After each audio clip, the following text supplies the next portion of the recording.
ढेरा दिन होई गईल तोसे मिलाना कईल मौका बाबरी यारी भैया बाहर बगईल।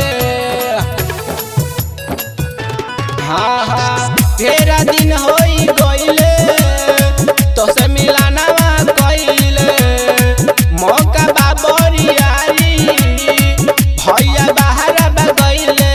सुना खोली के रखब गेट याराऊ पी के टोटल सिगरेट आई हराती में करे भेंट याराऊ पी के टोटल सिगरेट आई हराती में करे भेंट।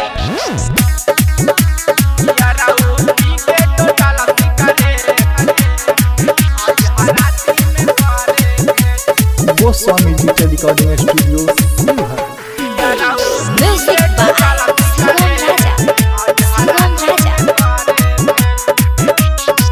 रात भर मजाली हो जे न मन करी पलंग पर सुता के चाहे पाजा में भारी।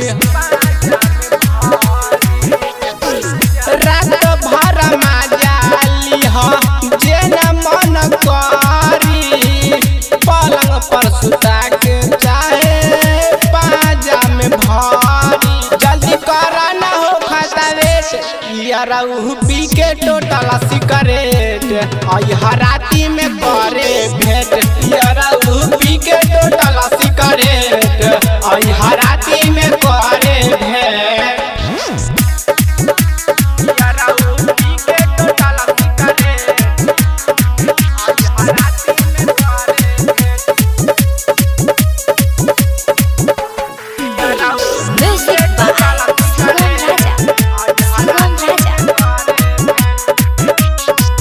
बाबूलाल बिहारी बात याद के धाला राइटर सुबोध संगे पालन मिल काला।